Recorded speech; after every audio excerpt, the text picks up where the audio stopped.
Hello friends, good morning. Hi, how are you? कशा आहात तुम्ही? श्री स्वामी समर्थ. चण्याची डाळ खूप प्रकारे आपण खाल्ली आहे. चण्याच्या डाळीच्या बेसनाच्या भाज्या खाल्ल्या आहेत. चण्याची डाळ आपण आळण खाल्लेलं आहे. चण्याच्या डाळीचं पुरण खाल्लेलं आहे. पण काय चण्याच्या डाळीची अशा पद्धतीने भाजी करून खाल्ली आहे?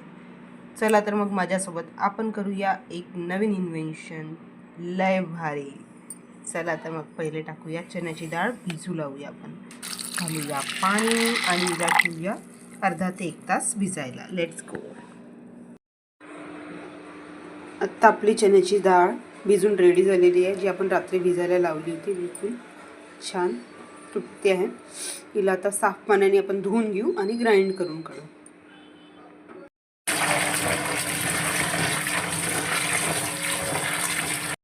ग्राइंड करून काढायचं आहे डाळीला. यामध्ये आपल्याला घालायचं आहे या डाळीमध्ये जेव्हा आपण ग्राइंड करत आहोत त्यावेळेसच सांबार घालायचं आहे. आणि ह्या जास्ती घालायचा बिकॉज आपली एवढी मोठी डाळ आहे. तर मी एवढी का घेतली मी ते पण सांगते तुम्हाला. त्यानंतर सांबार घातल्यानंतर आपल्याला जिरं घालायचं आहे. लागेल आपल्याला बिकॉज क्वांटिटी जास्ती आहे. धणे घालायचे आहेत, अख्खे धणे घालायचे, धणे पावडर नाही घालायचे. लसणाच्या कळ्या घालायच्या आहेत. हिरवी मिरची ऑप्शनल आहे, घालायची असेल तर घालायची नाही. बट रेड मिरची इज नेसेसरी. म्हणजे लाल मिरची आपल्याला घालायचीच आहे. लोक चिली फ्लेक्स घालतात ना, त्याच प्रकारे आपल्याला लाल मिरची घालायची आहे. ठीक आहे. आणि हिंग, आपण हिंग घेतलेला आहे. हिंग पण नेसेसरी आहे, त्याशिवाय याला चव येणार नाही. आणि या सगळ्यांना आपल्याला ग्राइंड करून काढायचं आहे. आपलं ग्राइंड केल्यानंतर असं दिसतंय हे झालेलं आहे रेडी. आणि हे त्याच्यामध्ये काहीच नाही, हे प्लेन आहे. ठीक आहे. आता हे आपण सगळं मिक्स करू. त्यामध्ये आपण घालूया मीठ, हळद आणि तिखट. त्याच्यामध्ये घालायचं मीठ कमी घालायचं, कारण आपण जे बनवणार आहे ते आपण उकळत्या पाण्यामध्ये घालायचं. तर त्या उकळत्या पाण्यामध्ये ते फुटायला नको म्हणून कमी अमाऊंटमध्ये मीठ घालायचं आपल्याला. ठीक आहे. त्यानंतर आपल्याला घालायची हळद छानपैकी. तिखट भरपूर घालायचं आहे, कारण ते आपल्याला चविष्ट वाटायला पाहिजे, नुसते खाल्ले तरी. आता यांना आपण सगळ्यांना एकजीव करू, म्हणजे मिक्स करू. आणि त्यानंतर याचे 2 समान पार्ट करू.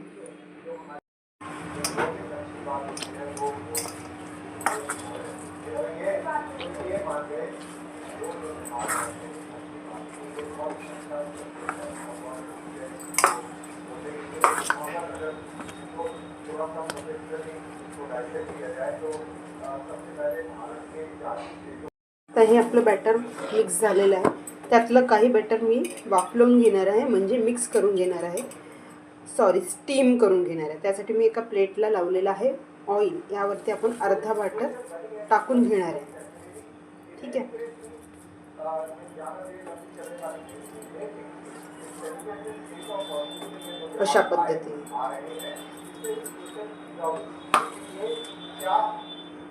अशा पद्धतीने हे बॅटर रेडी झालेलं आहे. ठीक आहे. आता आपण याला स्टीम करायला ठेवणार आहे. तर स्टीम तुम्ही जसं कुकरमध्येही करू शकता, गंजामध्ये पाणी ठेवून त्याच्यावरती पण करू शकता.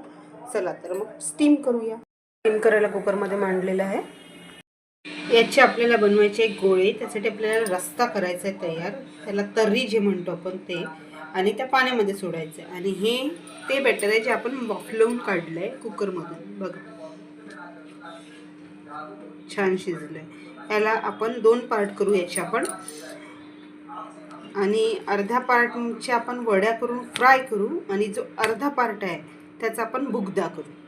Let's go. गरम झालं आपलं. हो झालेलं आहे. त्यात आपल्याला घालायचा कांदा झालेले आहे. त्यात आपल्याला घालायचं आलं लसूण पेस्ट.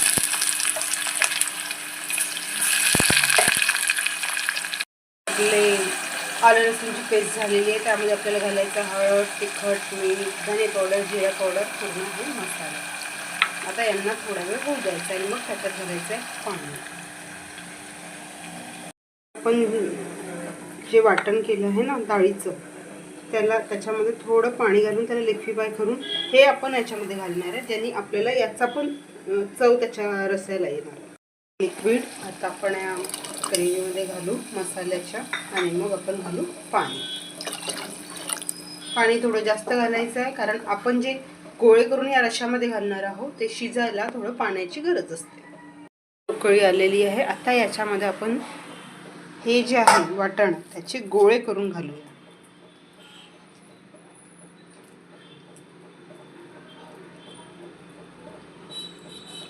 तर हे गोळे आपल्या आकारावरती आहे, शिजले पाहिजे म्हणून थोडे चपटेशीच बनवायचे आणि इथे सोडायचे. जास्ती जाड बनवले तर ते आतमधून लवकर शिजणार नाही, म्हणून हे असे चपटे आडवे उभे कशी बनवायचे. पद्धतीने आपले रश्याचे गोळे तयार झाले बघ. ठीक आहे, आता यांना आपल्याला होऊ द्यायचं आहे. हे स्वतःहून वरती येतील तेव्हा समजून जायचं की हे शिजले आहेत म्हणून. त्यांना आता कमी आचेवरती होऊ द्यायचं आहे. आणि वाफवलेल्या डाळीची 2 पार्ट करून ठेवले आहेत. त्यातल्या अर्ध्या पार्टला आपल्याला बारीक गुप्ता करायचा आहे, म्हणजे असं छान फोडून काढायचं आहे. आणि हा जो अर्धा पार्ट आहे त्याचे आपल्याला छान पीसेस करायचे आहे, फ्राय करायला.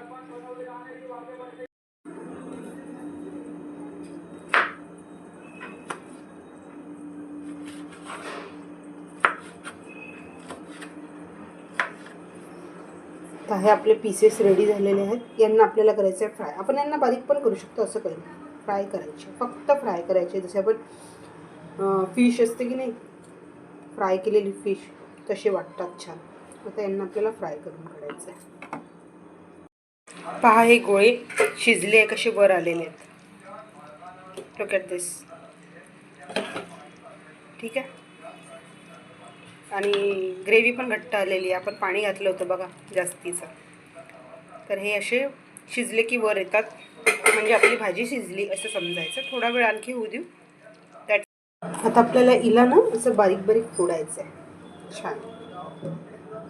आणि जेवढ्या क्वांटिटीमध्ये ही डाळ राहील वाफवलेली तेवढ्याच क्वांटिटीमध्ये आपल्याला कांदे घ्यायचे. म्हणजे जर ही याला आय थिंक 2 मोठे मोठे कांदे होऊन जातील.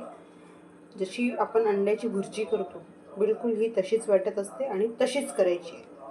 त्यांना छान बारीक फोडून असं छान घ्यायचं.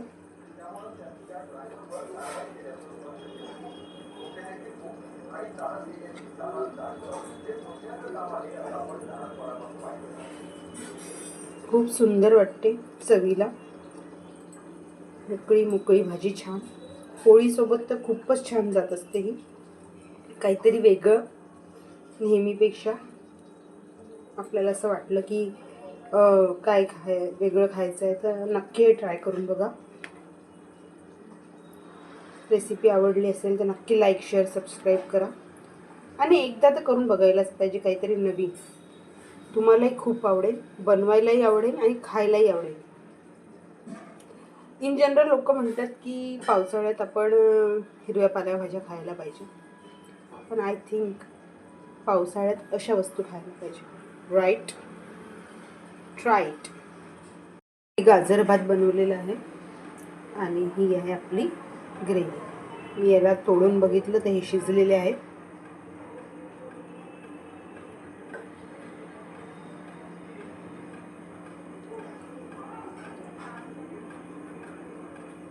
खूप सुंदर, खूप टेस्टी. नक्की ट्राय करा. किती सहजपणे तुटून राहिले. इट मीन्स दॅट की हे शिजलेले आहेत पूर्ण. आणि ग्रेव्ही पण खूप सुंदर घट्ट झालेली आहे.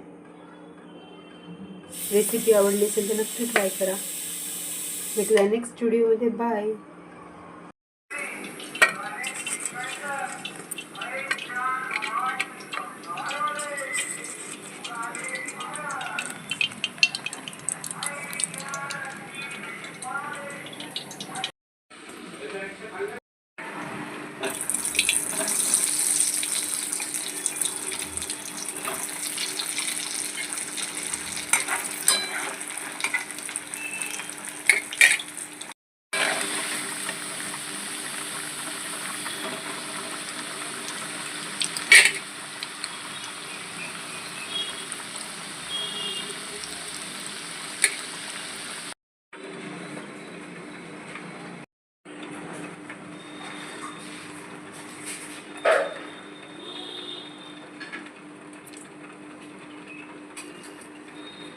तुला जायचं होतं ना मम्मीकडे.